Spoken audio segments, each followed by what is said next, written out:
আজকে গুজরাটের আহমেদাবাদে এয়ার ইন্ডিয়ার একটি বিমান আহমেদাবাদ থেকে লন্ডন যাচ্ছিল।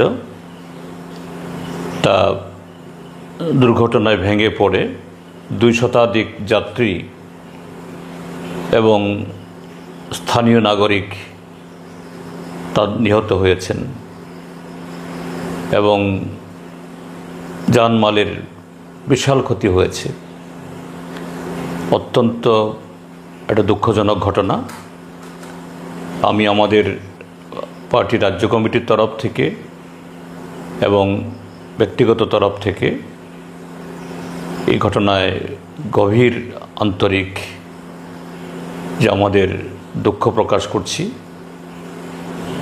এবং আমাদের দেশের নাগরিক সহ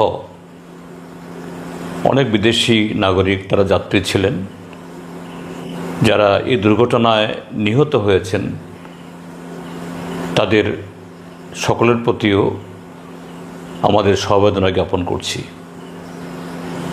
এবং সরকারের কাছে এটাও দাবি জানাচ্ছি, যদি এই দুর্ঘটনায় বিমান ভেঙে পড়ার পর বা বিমানের মধ্যে কেউ আহত হয়ে থাকেন, ইতিমধ্যে নিশ্চয়ই উদ্ধার হয়ে গেছে, তাদের চিকিৎসায় যেন সর্বোচ্চ যত্ন নেওয়া হয় এবং ক্ষতিগ্রস্ত যে সমস্ত নাগরিক যেখানে জনবহুল জায়গায় বিমান ভেঙে পড়েছে তাদের প্রতিও সেরকম সহযোগিতা হাত যেন সম্প্রসারিত করা হয়।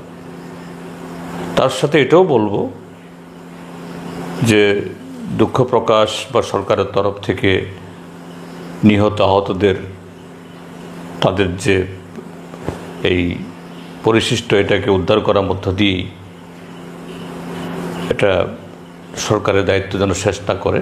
অবশ্যই এটার উপর একটা তদন্ত হবে, এ সম্পর্কে কোনো সন্দেহ নেই, কিন্তু কিভাবে যে এরকম যে এয়ারবাস ড্রিম লাইনার বলা হয়, এটা নাকি সর্বাধুনিক যে এই কোম্পানির আধুনিকতম বিমান, পরপর আমাদের দেশের এবং অন্য দেশেরও এরকম বেশ কিছু বিমান ইতিমধ্যেই দুর্ঘটনা ঘটেছে।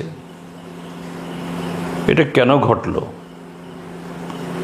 এটা কি বিমানের এই যান্ত্রিক ত্রুটিগুলি সময় মতো চেক আপ ইত্যাদি না করার ফলে এসব হয়েছে, না অন্য কোনো কারণ? এটাও খতিয়ে দেখা হোক, নতুবা এই কোম্পানির এরকমভাবে অনেকগুলো বিমান ভেঙে পড়ল ইতিমধ্যেই, এটা গোটা পৃথিবীর কাছেই এটা অত্যন্ত একটা আতঙ্কের হয়ে একটা এই আতঙ্কের বিষয় তৈরি হয়েছে। তো এ নিয়ে আমাদের তরফ থেকে আমাদের এই প্রতিক্রিয়া আমি জানালাম।